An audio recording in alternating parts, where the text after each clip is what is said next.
WCLN 1170 Radio and Cable Channel 16 are pleased to present We Should Know, hosted by J.W. Simmons, an upbeat, informative look at people, places, and issues facing our community. This education-based analysis of issues will remain positive and informative as we consider closely what we should know. Welcome back, ladies and gentlemen. J.W. Simmons here, your host. The name of the show is We Should Know. I want to thank you for being with us today. The subject today is about animals. You may have one, you may own one, but we're talking with two people that do this on a daily basis, and that is oftentimes look after your animal when nobody else won't. Sergeant Jessica Byrd, Sampson County Sheriff's Department, thank you for being with us. Glad to be here. And Anna Ellis, the director of the shelter, animal shelter right here in Sampson County. This is a subject that both you guys have been on this show before. This is a subject we've talked about many times, but there's always another level. And I want to start the show today to just kind of give it a little impact. As we sit here last month in Garner, North Carolina, we saw on the news media the tragedy of a 7-year-old girl, her and her mother, according to the news media, looking after two animals that were their neighbors. The animals apparently turned on the little girl. She ended up dead, deceased as a result of that.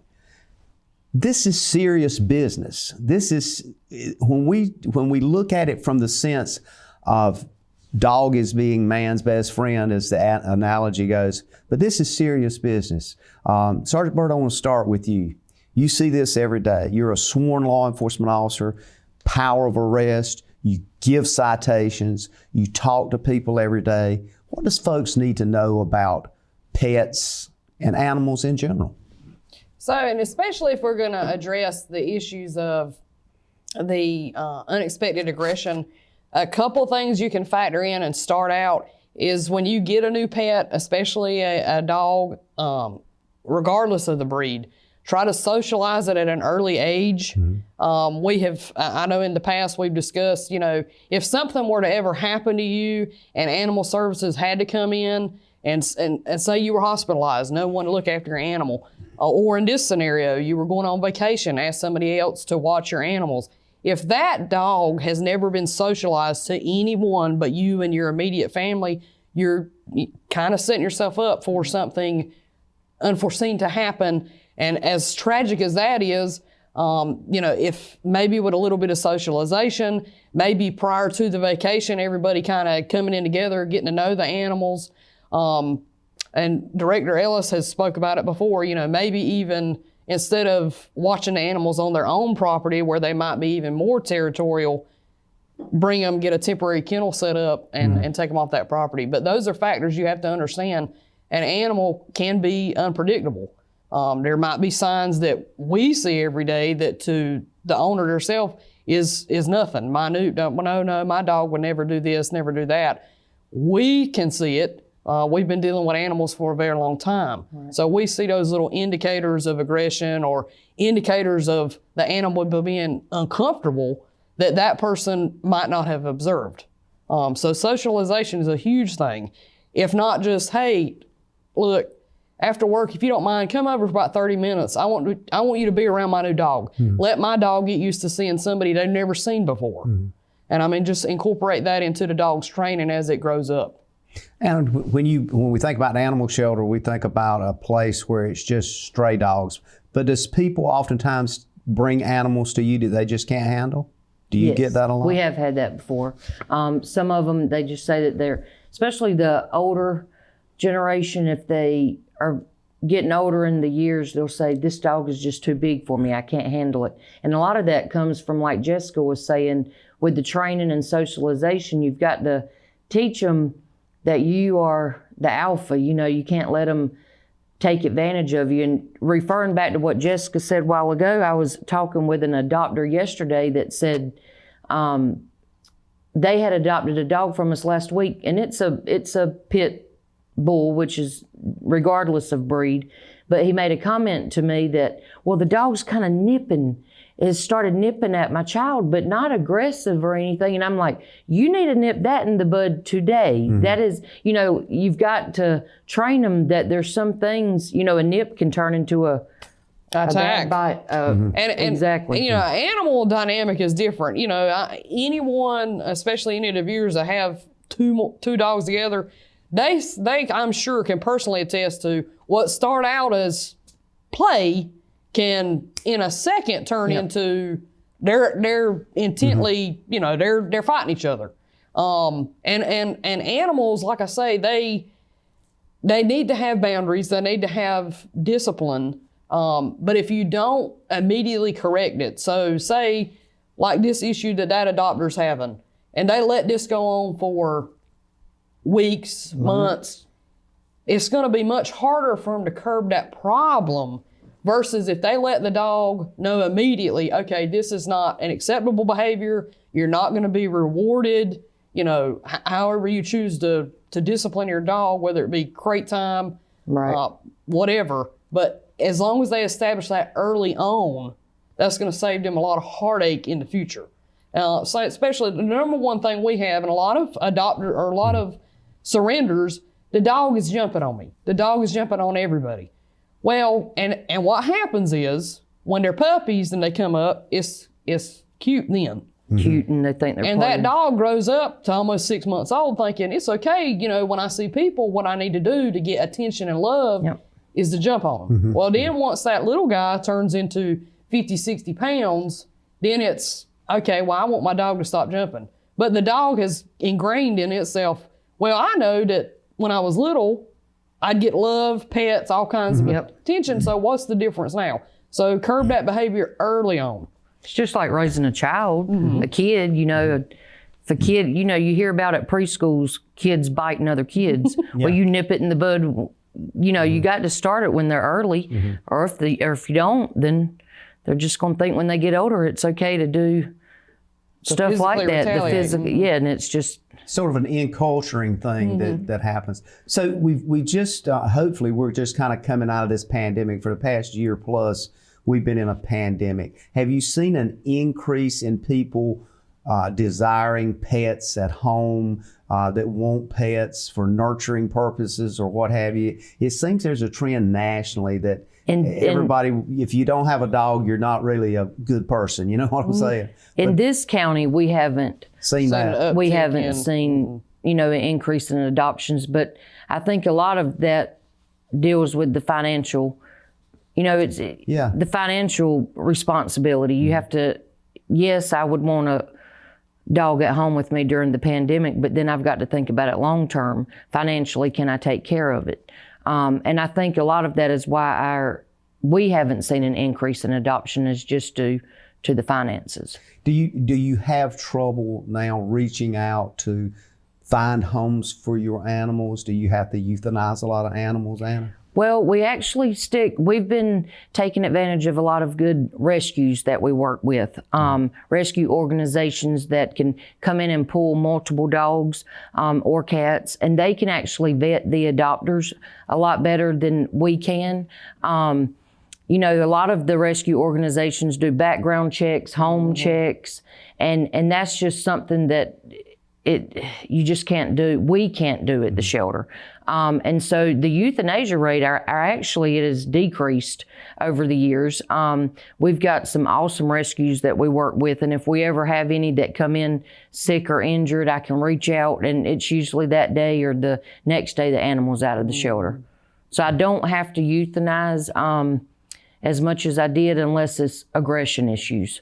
What's the capacity of the animal shelter here in Sampson County? We have 71 kennels, main kennels in the back. We've got about 20 cats, and we have about 10 small breed puppy pens up front. The average dog size is what, 20 pounds, 30 pounds? We here in the county typically bring in 40 plus. Yeah. Really? It's uncommon to get, it's not, well, I say uncommon, it's uncommon for us to get plethora of small breed dogs. Normally it's the 40 plus pound. Yeah. how often are you at capacity that you don't have any? Is that infrequent or frequent? There's times, we can get full quick, especially if they're out there getting a lot of calls. And there are times they've brought in 15 dogs in one day. Last month, I brought in 21 dogs. Yes, 21 dogs on a Saturday. Yep. Wow. Do you, Jessica, you find a lot of the animals you bring in is kind of from the same area, or does it vary? It's countywide. We have a lot of incidents, and it's definitely a reoccurring theme. We've harped on it in the past of owner responsibility, the unwanted litters, the inability to confine. Those are issues we're still ongoing and addressing, and that's what overloads our shelters. And those are the kinds of things that what we're hoping to do today is kind of inform people of the alternatives, the things they can do. And one of those, and I think you do at the shelter, you encourage people to have the animals neutered or spayed. Yes, I mean, and it is required when you adopt an animal from us is to get it spayed and neutered, and that's like referring back to the unwanted litters. Instead of giving them out to citizens in the public for free, you need to utilize the shelter, like Jessica had mentioned earlier, so that we can make sure they're spayed and neutered, and then that'll help decrease our population in the shelter. And you got people that help you with that. Are they volunteers or are they employees down there with the shelter? That spay and neuter, the veterinary medical clinic. Now, do they go there, or do you have to transport the animals? We transport the animals to them. So, and then that works in conjunction with you guys, Jessica? Well, fortunately, they have their own transportation arranged. It would only be a rare case if there was multiples, more than what their transport vehicle would handle, that the animal control side would come in and assist with transporting back and forth. Well, we're going to go to break now, but when we come back, I want to continue the conversation about the kinds of animals that you get, the breeds, the different types. Also, maybe get into some of the more exotic things that I know probably y'all have seen that some people might be shocked at that they see from this area. Ladies and gentlemen, we'll be back in a moment. We're talking about things related to your pets. Could be dogs, cats, or otherwise. We'll be back in a moment. Stay tuned. Call a friend. Experiencing slow internet? If you have a fast internet package, the problem is most likely your wireless router. With more devices using Wi-Fi, your wireless router may not be able to deliver the speed and coverage you need. We now have the leading solution to enhance your internet experience. Using small devices in a mesh network, these Wi-Fi appliances cover just about any size home so that all your devices can operate to their fullest potential. Whole home Wi-Fi from Star Communications. Get the most out of your internet connection. Welcome back, ladies and gentlemen. We Should Know's on there. I want to thank you for being with us. We're talking about animals today, all kinds, four-legged, two-legged. Some of them, I guess, have cropped ears and some no tails. But Sergeant Byrd and Anna Ellis, director of the animal shelter here, you guys have about seen it all. I mean, I'm looking at both of you, and there's quite a few years of experience between the two of you when it comes to animals. Some of the more, I guess, exotic kinds of things. We just saw recently a tiger in Houston, Texas. I mean, I don't have to repeat that, but it was pretty bizarre. You know, this person apparently, here's a tiger walking around a full-grown tiger just prowling around in the community. And then all of a sudden the media reports that this is kind of something that's going on, that people have these exotic pets. Then they report that they don't know where the tiger is now. And so it makes you press the question, do we have that, any kind or anything similar to that in this area? That would be a Jessica question. Yeah. They deal with you don't at the shelter, right? Right, we don't at the shelter, so that. I'm sure we do. We really don't have too many reports of exotics. We've had to deal with a couple wolf hybrids. But as far as the exotics, other than our occasional, and I wouldn't know that that's an iguana would be a true exotic. We've had a couple iguanas over the years, and this is still a mystery to us, that we've had one show up at East Park Cinema in the parking lot with its little legs tied together. Yeah. And one out on actually 421 near the shelter. But we've been fortunate, and I'm certainly not going to say that there's not exotics in Sampson County. It's just whoever it is being responsible and not letting them run a large for us to have been notified or get involved. We've had some that tried to report venomous snakes, get to the residents, and it's a non-venomous snake that can be kept. So a lot of people, sometimes they see or think it's something when it's not an exotic. But fortunately for us, we have not had a huge problem with that here. Is that the kinds of calls that you get if it is a reptile of some kind, or if it's something that people are not sure but they think it's in their house? Do you get those kinds of calls? Absolutely. Oh, yeah. Because oftentimes, I'm wondering, people will say, I guess of course I grew up and live in the country, so I'm used to, dealing with a hoe or a shovel or something. Yeah. But a lot of times people that don't, and we're getting a lot of people moving out of cities and up north looking land space because of COVID. So these things are going to continue to surface, I would think. Right. And a lot of folks, especially out in a rural county, are uneasy when interacting with wildlife. We typically will get the call when it's a suspected rabies case, which means they see a wild animal, be it a fox, a raccoon, that they think is acting strangely. Most of these calls end up being they're unfounded. A lot of times if you see a fox or a raccoon during the day, that is not a absolute automatic the animal has rabies. They're out and about during the day. They're not strictly nocturnal. Wildlife would typically be utilized if it's being a nuisance, meaning that fox you saw has actually built a den and has a litter of kits under your porch. So that's when you do. We interact with the wildlife part of it, the exotics part of it, when it's either endangering a resident or is inside the domicile. That's when we're going to get involved. When it's kind of penetrated that domestic zone, so to speak. Right. And this is that time of the year that we're starting to get our snake calls, because this is when they're going in houses. And I think reptiles are critically concerned. I've heard folks ask the question, and of course I really didn't know how to answer it, but I've had folks ask the question, do we have alligators or crocodiles in the area? I said, I have no idea. Is that something that we definitely have alligators, and they've been in our waterways for years. This isn't a big thing, but I think with the advances of social media, when one's spotted, it explodes. We had one in Delway that actually got, after a big storm, he kind of got locked in with storm debris. So it was kind of confined in a small portion of the water, and that was almost unbelievable, the response, and people trying to go out and feed the wild alligator and take pictures with the alligator, and it was a mess. But luckily, the debris was cleared. It went about his business. So to make the point, if somebody does see something of that nature, whether it's near their house or wherever, is that something you want to call about? Do you want them to call and say, just letting you know? We appreciate it being reported. It's when they start sharing it is when that becomes more drama. Prime perfect example, the little black bear cub that was in over near Royal Lane. Yep. Something that would have typically happened, something might have startled that little guy, went up the tree. Within minutes, it would have come down, left the area, no problem.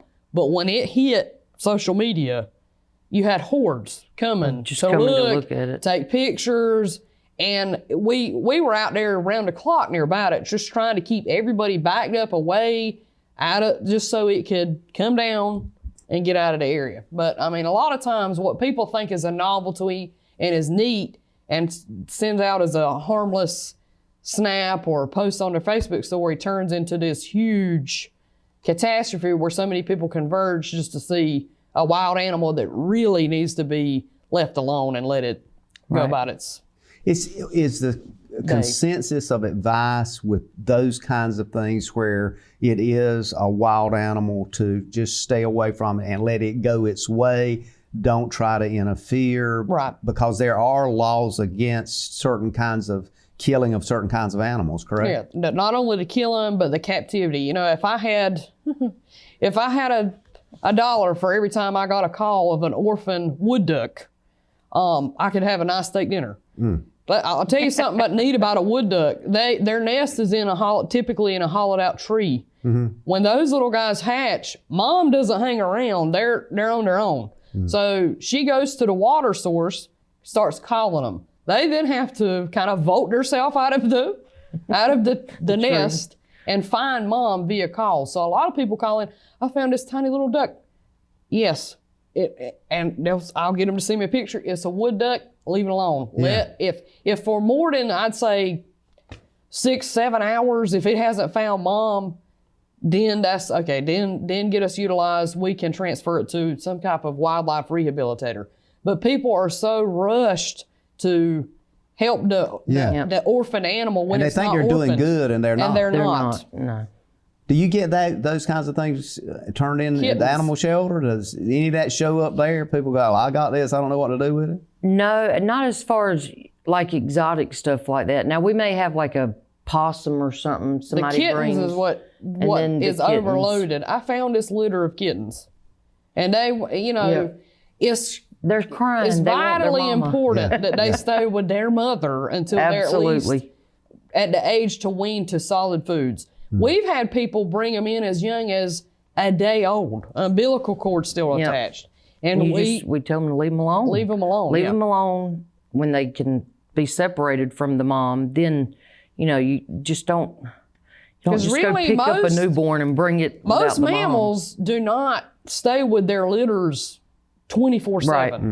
The only thing you're going to run into that is our marsupials, like our possums. That can- Okay, yep. now the babies typically stay latched with them in a pouch for several weeks before they emerge, and even then they, little car riders on mama possum's back. But the kittens, that mother cat or a litter of puppies, the mother is not going to be with them 24/7. They're so just around because somewhere. you find them does not mean they're in immediate need of relocation. Right. So what I'm hearing you guys say, if somebody sees that, and if little Susie or little Johnny or whoever decides, well, that this is a beautiful little duck or a little kitten or what have you, best thing to do is have that child explain to them to leave it where it's at, Leave it because be. their mother or what have you will The come back and mom, get the them. mom is around somewhere, Yeah. unless she's been run over or killed. But you would notice that, in a couple of days, if What you we haven't harp seen the on is the mom. observation Yeah. period. Well, I Absolutely. sat there for 10 minutes. That is not enough No. time. We've got a lot of livestock farms in Sampson and surrounding counties, both hogs, chickens, turkeys, and so forth, cattle even. How does that interact with wildlife as a whole? Is that a plus? Does wildlife tend to try to take up there for feed where they're eating, or how does that work? Or doesn't it cross those paths? Really, the only issues you're going to see with agriculture related to wildlife are going to be, well, number one, rodents. You're going to have, especially where grain or feed is kept. You always have the issue with coyotes, especially during calving season, when the young calves are obviously on the ground being born. Honestly, a possum and a raccoon will get into everything and anything. If it's a food source, hey, dude, they're going to find a way in to deal with it. But mostly the coyotes are a concern. And we, again, have been fortunate to not have too much of a high report of issues with coyotes. But we also have a high demographic that actively hunts coyotes. So that's probably in our county why it's not like you see kind of the horror stories of the family pet getting took away by a coyote. Yeah. In this county, we have a high demographic that hunts coyotes and would eradicate that before it became a problem.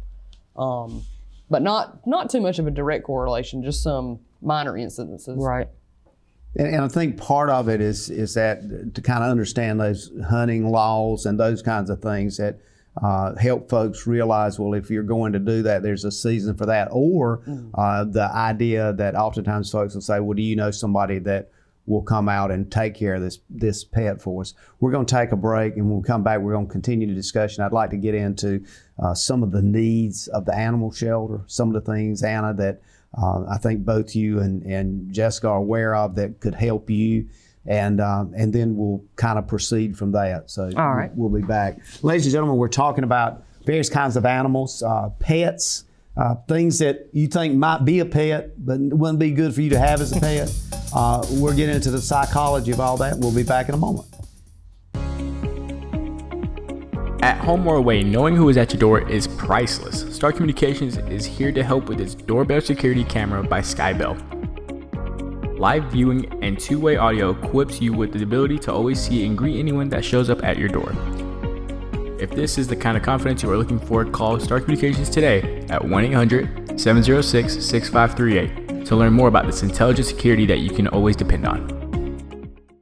Ladies and gentlemen, welcome back. We Should Know is on the air. I'm J.W. Simmons, your host. Each and every week on Tuesdays, we're talking about animals today and pets. We're talking with Sergeant Jessica Byrd with Sampson County Sheriff's Department. And also, we're talking with Anna Ellis, who's the director of the Animal Shelter here in Sampson County. We've covered quite a bit of space in the first two segments of the show today. I want to kind of get into this whole psychology of animals a little bit. And if there is such a thing, I think it is being immersed in the psychology of humans a little bit. Right. So I looked at some information that is readily available out there. The American Kennel Club is one of those sources that put forward about 75 different things you need to consider before getting involved or buying or adopting a pet. And I guess my question would be, somebody shows up at the animal shelter, what is that person typically looking for if they're adopting a pet? Or if they call you, did they ask you about a certain breed? Did they ask you about a certain kind of dog? Or do they just say, can we come out and look and see what you got? How does that work? Kind of walk us through that process. Right. We get various calls. I mean, some of them just say, can we come see what you have? Some callers will say, well, do you have a German Shepherd? Or do you have a frou-frou dog, as I referred to, like the Maltese or the Yorkies? The small. Very rarely do we get the lap dogs. Yeah. You know, and a lot of people are looking for puppies. And I have seen that a lot of the adopters stay away from the pit bull breed. It's like I think it's just the mentality of they just look at it like, no, they're a horrible dog, so they just stay away from that. We have them where they like labs, shepherd mixes, but it's not a lot of times that we get calls for a breed specific. They really just want to come in and look and see what we have. Jessica, one of the things that strikes me for folks that's looking at dogs, I'm always blown away. And a relatively recent article in which there was some dogs kidnapped in, I think it was New York, a celebrity by the name of Lady Gaga. Oh, yeah. Two dogs. I believe the breed was French bulls. French bulldogs. $10,000 Absolutely. a piece. Oh, yeah. Those kinds of extremely expensive dogs, the specific breeds and so forth, do we have those in the area, or are people just looking? We do have them, and when you're looking, especially with some of those prices, those are dogs that are, for several generations back have been AKC registered, pedigree dogs. So you're looking at a lot of money when you're getting we almost call a paper dog, one that's pedigree can go back, that you could possibly in the future utilize it for breeding purposes yourself. So that's where you get big bucks. The designer dogs, which is the trend we're seeing, the like the micro pits, the bull pits, bull terrier mixed with. So what we're seeing with those, we're seeing a big uptick in those, and they're extremely expensive. And essentially, and I'm going to probably offend somebody that's into business breeding, but you're essentially getting a mixed breed dog, right? Which is, if that's what you're looking for, that's the amount of money you want to spend in it. I'm not saying that's the issue. You just need to kind of start when you're going into those aspects of specialty breeds. You need to make sure that there's not any inbreeding occurring. Right. Need to be able to look at the parents, hopefully look at other litters, see what kind of health that breed is is showing. Even with the bulldogs, you know, they have a plethora of health problems. These purebred dogs that maybe don't have the appropriate breeding that tend to have health problems that probably should not have been allowed to continue in breeds, but because, and again, this is just you as a breeder have to kind of look at yourself and say, okay, do I want to continue to have litters that I know have these health problems? And you as the buyer have to look into, okay, well, I see that you had a bunch of litters. Could I maybe talk to that person who got a puppy from you? You talk to them and they say, oh, well, I've had nothing but medical problems. Love my dog. And most do. Once they buy them, get attached to them, they love them to death. But they're funneling so much money to health problems versus if you take your time, do the research for the breed you're after and talk to people who've purchased, you know, hopefully at any given time, the breeder will let you come and see the property, how the animals are housed, meet the parents, meet some litter mates. Just be responsible in that before you throw a lot of money into an animal that's going to cost you quadruple that in the future. And one of the things that was mentioned by the American Kennel Club was for a person to examine their own lifestyle before they Absolutely. engage you know, in like any kind of animal. If you're a world traveler, you wouldn't want to get a newborn, you know, a small puppy that needs more care at this until they get older. If you have a lot of kids, if your kids are into sports and you're going to be going from home a lot, it's just so many factors you have to take in because it is almost like raising a child. You know, you bring it into your home, you're not just going to leave it in the crate while you go to Vegas for 2 months or something. Right. You know, if you know you're going to be a traveler and you're not planning on taking your animal with you, then you need to reevaluate your choice because it's a lifelong commitment to the animal. And once you get it, and you know, that's how we get a lot of these cruelty cases in that Jessica and them bring in.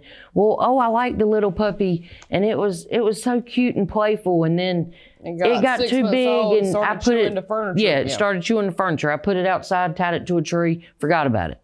You know, that's a lot of the cruelty cases that we get brought in. It's just, they get tired of them and it's no longer appeasing to them. You know, the animal is too much, and they just forget about it. And you know, like I said, it's a lifelong commitment. It's just like having a child, buying a house. I mean, you got to think about the multiple financial factors. Obligation, the medical. Absolutely.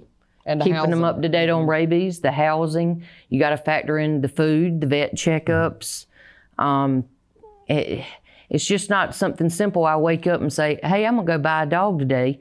You got to evaluate yourself, your living arrangements. If you live in a small 1-bedroom apartment with no backyard, you're not going to get a Siberian Husky that needs exercise. Yeah. I mean, it's just you got to think about. It's a lot of factors. Jessica, I'll use the word retrieve a lot of animals.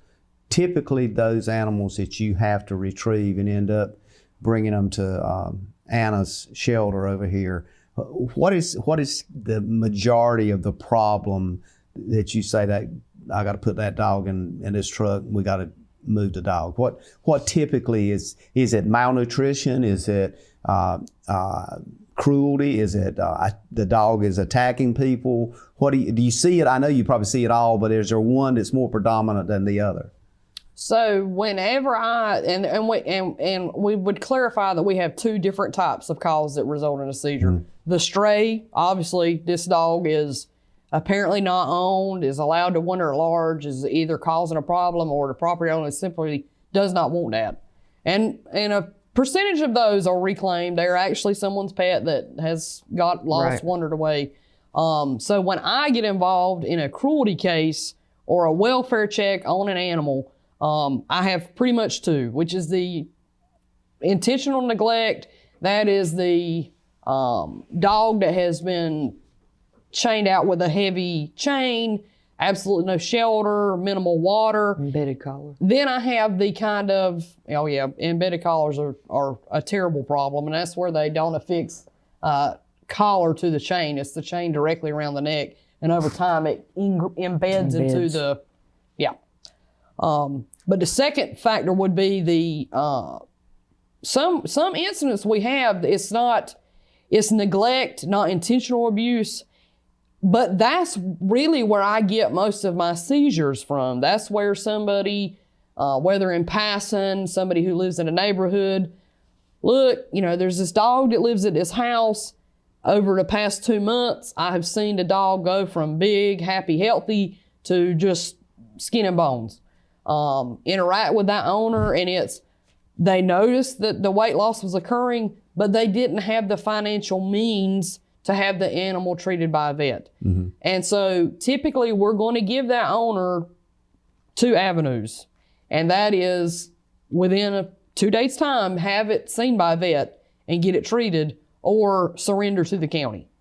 The third outcome, which we typically don't have to ever reach that third, is if they're unwilling to do either, then we would pursue criminal charges. Because even though you at the time are not financially able or have the means, the animal should not suffer because of that.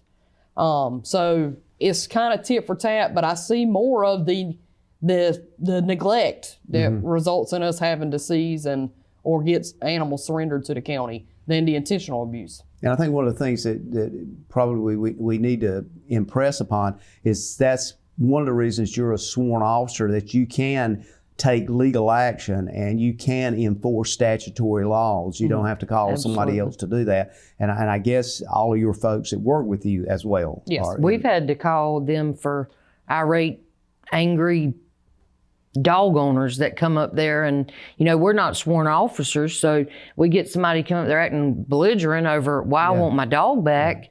And if there's a reason why they can't have it back, then we've had to call them before. Hey, we need help. They're coming because we can't do anything with them. And I think that's one of the big things that Jessica and I mean, we work together, but we're kind of two different. We have 2 different jobs. Sure. Her department handles the calls, the cruelty. Mainly what we do at the shelter care and thereafter is the care. They bring them to us, then we're the caretakers. We're the ones that are trying to find them homes. Jessica and them they can make sure that citizens are following the laws, write the tickets.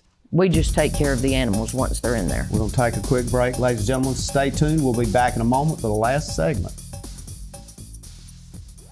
To get the most out of your electronic devices, you need a strong internet connection and a protected home Wi-Fi network. You need high-speed internet from Star. Star has the fastest, most affordable high-speed internet service available for all your devices. We have no long-term contracts or high-pressure sales. Our service speaks for itself, and switching is hassle-free. We take care of everything with free installation from a local company. High-speed internet from Star. Internet at the speed of life. Welcome back, ladies and gentlemen. We're coming up on our last segment here on the show called We Should Know. Want to remind you, your comments and questions and suggestions, please continue to email us at weshouldknowedu@gmail.com. weshouldknowedu@gmail.com. If you're one of those folks that likes to drop us a card or a letter, you can send it to Post Office Box 1482, Clinton, North Carolina, at zip codes 28328. We enjoy hearing from you. Also, comments on shows we've had. And oftentimes, many people will ask us, well, you should have asked this question, or you should ask us that question. If you can get us your information in and make a suggestion on something you need to know more about, we'll certainly steer folks into that area best we can to discuss it. Today, we're talking about animals of all kinds, and the folks that deal with animals of all kinds each and every day is Sergeant Byrd with the Sampson County Sheriff's Department, and also Anna Ellis with the Sampson County Animal Shelter, and you're the director of that animal shelter. Ladies, we talked about a lot of stuff today and a lot of things you get kind of gotten involved in. I want to kind of take this last segment to really get into that area of things that folks maybe do that you need to remind them not to do, things that they get involved in that you get calls about. Anna, if folks are bringing animals to the shelter when the shelter's closed, can they do that? If they do and there's nobody there, is it okay to tie them to the fence or something? All of those things I want to try to get into. So I'll start with you, Sergeant Byrd, as we do this. I know there's things that is typically under your purview and you can take care of from a legal manner. There's also things that you don't have time to just go out and sit and watch for. Let's talk about some of those things you've experienced and what you would say to folks today that you really need to know about that fit in your, should I say, your lane of responsibilities. So I would split it into two. So number one, we have our county ordinance violations. And a lot of folks have to understand, for me and my officers to work efficiently to address those issues, we will at times be required to have a complainant. So that would be the neighbor's dog who's repeatedly going onto your property, destroying pillows, landscaping, things of that nature. So we typically could not take that as an always anonymous complaint, go to the owner and explain to them, look, your dog is being at this point considered a nuisance under our ordinance violation. You have to correct this problem. Sometimes we have that owner that's defiant. Well, unless you can tell me there's a complaint, which there is always going to be a complaint. Sure. If me and my officers have to come to your property, it's because we have received a complaint to respond. But with the owners that want to see a continuous resolution, if you call repeatedly, but at some point we can't list you as a complainant, that may harp at our ability to get the end result they would want. The second would be, and I can't stress this enough, for the folks that believe they have witnessed a cruelty, believe a cruelty against an animal is ongoing, when they call that in, now there is an anonymous tip that law enforcement can utilize, but that tip has to relate what they're reporting with the probability that a crime is occurring. So if the anonymous tip is, Sergeant Byrd, you need to go check on this dog. It barks a lot.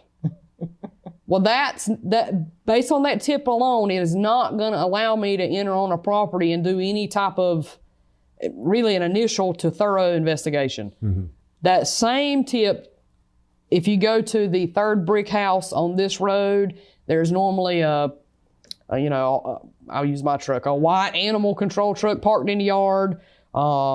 There's a dog that I haven't seen stand for the past 4 hours. It looks like it's skin and bones. It's whimpering, whining.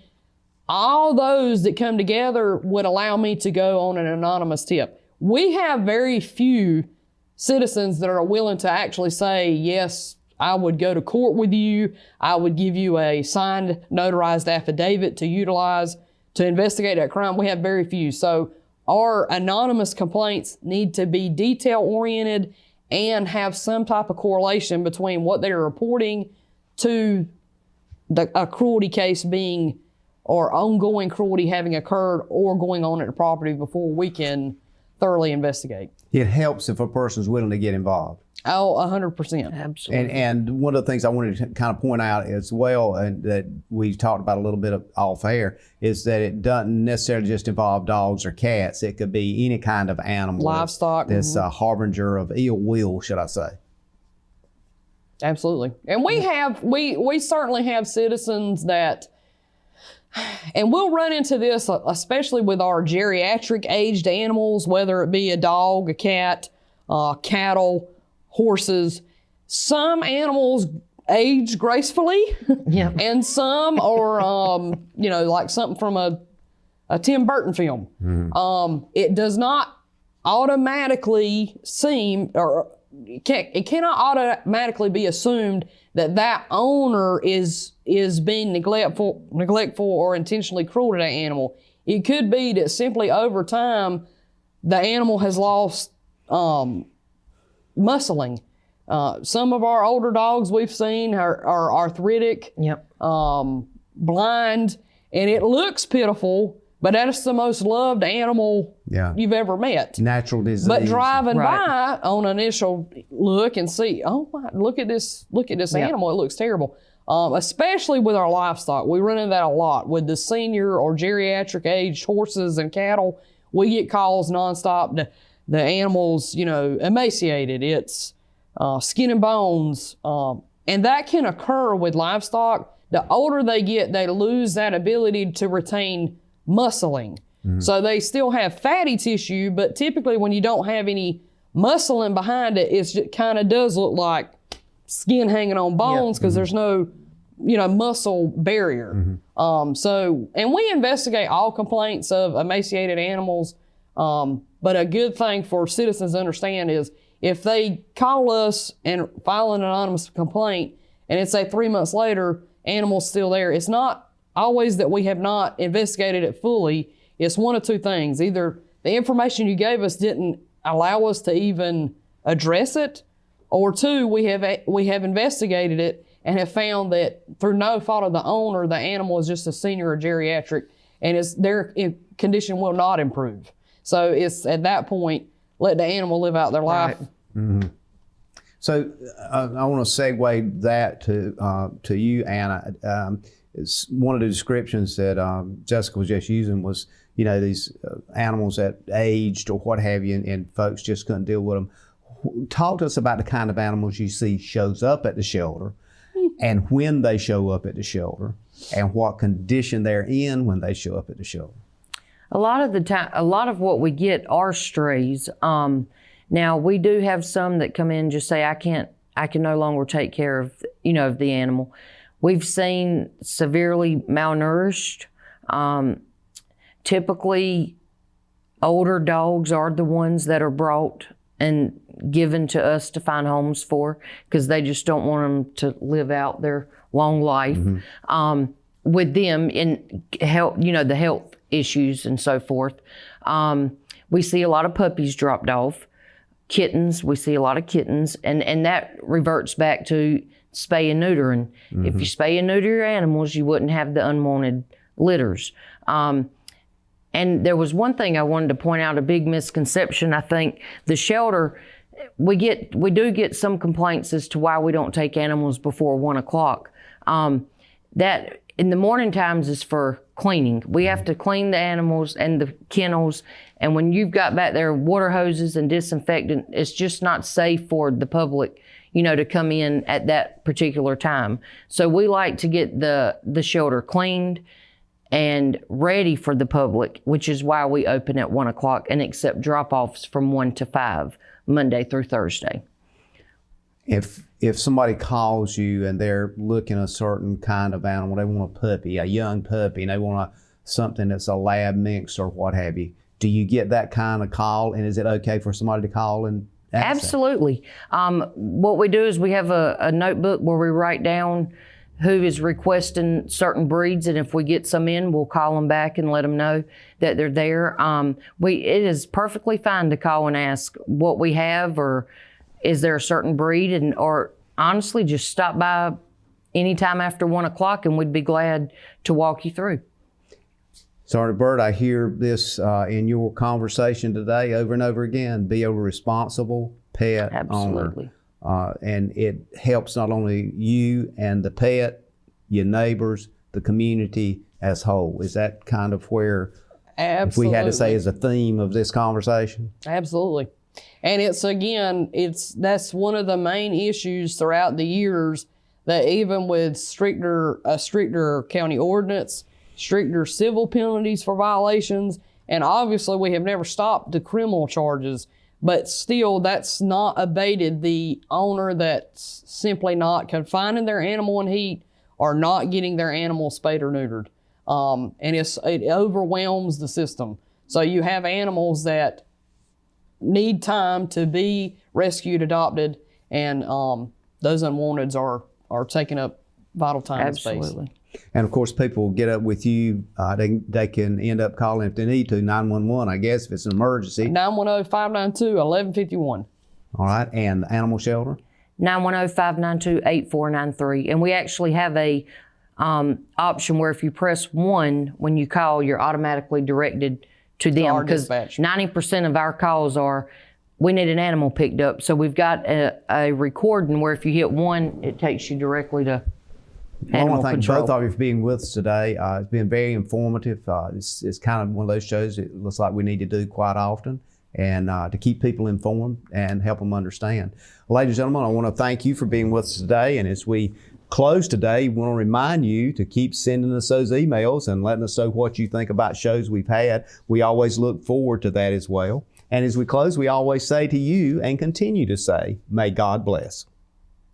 Thank you for tuning in to this week's episode of We Should Know with host J.W. Simmons. If you have a question, comment, or suggestion regarding this or any episode, please send your emails to weshouldknowedu@gmail.com. And remember to tune in every Tuesday at 2:30 for another informative episode of We Should Know.